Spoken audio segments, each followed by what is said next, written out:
Bila sebut zuhud, kita masing-masing tentu dah selalu mendengar, kita dah faham. Rasulullah dalam sebuah sabdanya pernah menyebutkan, izhad fid dunya yuhibbukallah, zuhudlah kamu pada dunia, nescaya Allah kasih kepada kamu. Perkara yang utama kita fahami ialah zuhud itu adalah sifat hati kita yang keenam. Sifat-sifat hati kita ni tuan-tuan, menurut ulama tasawuf ada 9 atau 10. Dan sifat-sifat hati ini adalah kurniaan daripada Allah kepada orang-orang yang beriman. Bukan kita yang membentuk sifat-sifat hati kita.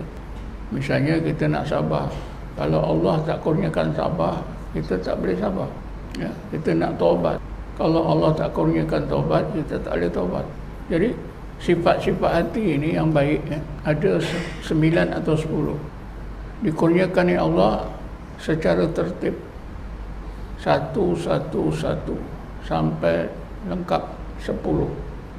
Dimulai mula-mula sekali Allah kurniakan sifat taubat dalam hati kita.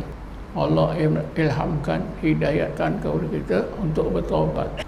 Tentu taubat yang baru kita lakukan itu tidak mantap, tidak sebati lagi.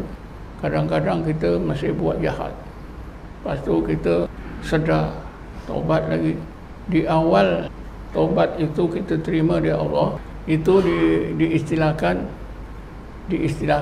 hal keadaan hati, halun min akhwadil qalbiyah, satu keadaan daripada hal keadaan hati, berbagai hal keadaan hati. Kenapa dinamakan hal? Taubat yang baru Allah kurniakan dalam hati kita, kerana masih boleh berubah-ubah. Maklumlah, baru bertaubat, bila-bila saja boleh melakukan dosa. Jadi taubat yang baru diterima ni diistilahkan halun min akhwalil qalbiyah, satu hal daripada berbagai hal keadaan hati. Apabila orang yang dikurniakan sifat taubat ini tuan-tuan jaga, pelihara, dan dia bersungguh-sungguh tak mau buat dosa, jaga taubat tu, lama kelamaan taubat ini berubah daripada hal menjadi maqam, daripada hal menjadi sifat hati.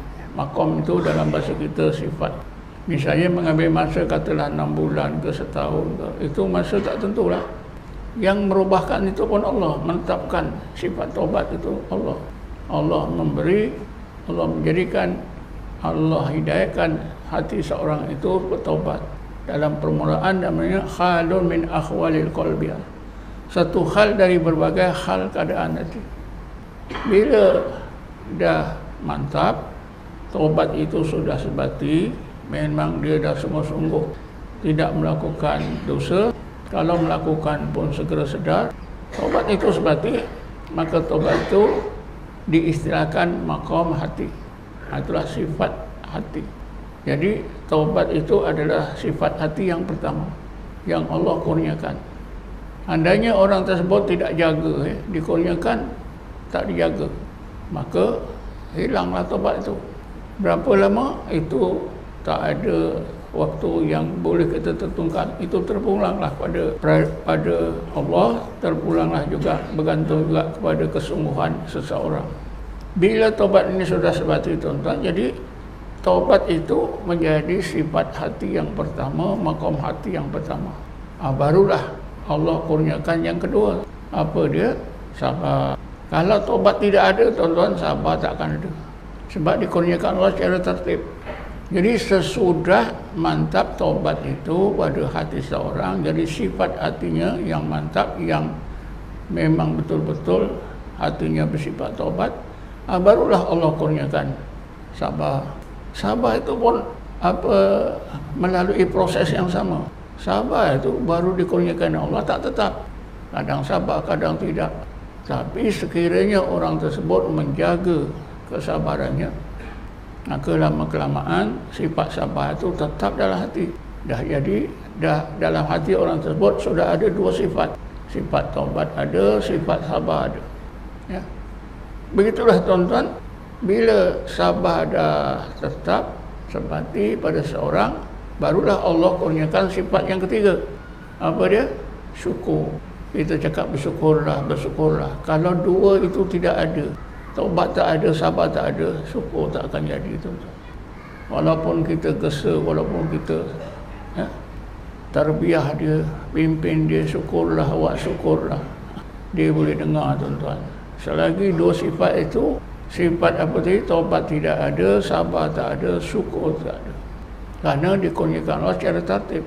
Jadi yang ketiga, sesudah ada sabar, Allah kurniakan sifat ketiga ialah sifat syukur. Syukur pun begitu juga prosesnya, tuan-tuan, macam taubat dan sabar.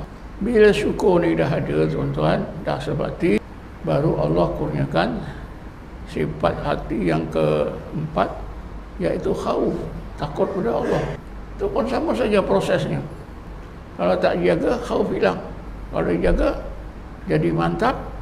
Jadilah dalam hati orang tersebut sudah ada 4 sifat. Sifat taubat, sifat sabar, sifat syukur dan sifat khauf. Kemudian selepas khauf, baru Allah kurniakan sifat yang kelima, iaitu rojaun, hati bergantung semata-mata kepada Allah yang maha sempurna.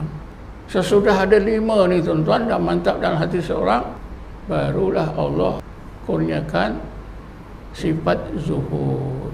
Karena itu, tuan-tuan, zuhud ini bukan boleh buat-buat. Misalnya seorang itu diinsaf, ya, tentang kejahatannya, tentang dunia ni yang tak ada guna, dia kata, dia tiba-tiba terus saja hidup zuhud. Rumah jual, kereta jual, balik kampung, ya, buat rumah kecil-kecilan, elektrik pun tak mau, pakaian pun asal ada, makan pun asal ada. Itu bukan zuhud, tuan-tuan. Nampaknya zuhud, tapi itu zuhud nafsu. Kata setengah ulama tasawuf, itulah min syahwatil khafiyah, sebahagian daripada nafsu yang tersembunyi. Kenapa nafsu tersembunyi? Zahirnya bagus, hidup zuhud, ya. Dia tak mau mewah-mewah, rumah batu besar dijual, ya. Dia balik kampung buat rumah kecil-kecilan, kereta pun dijual, pakai basikal, ya. Makan pun apa yang ada, nampaknya bagus. Tapi setengah ulama tasawuf, itu adalah dorongan min syahwatil khafiyah, dorongan dari nafsu yang tersembunyi, kerana zahirnya macam bagus, hakikatnya tak bagus. Kenapa tak bagus? Kerana belum ditentukan oleh Allah. Ada sifat tergesa-gesa. Sifat tergesa-gesa ni namanya takjil. Takjil, ya. Kan kita dah selalu diceritakan oleh ustaz-ustaz kita. Nabi Muhammad ketika diajar oleh Jibril mengaji Quran, Nabi Muhammad gerak-gerakkan lidahnya. Diam. Dia sebagai murid, diam. Jibril baca. Tapi Nabi gerak-gerakkan lidahnya ni apa tujuan? Supaya cepat dapat membaca seperti yang Jibril ajar. Lalu ditegur oleh Allah. Serta merta Allah tegur. Bismillahirrahmanirrahim.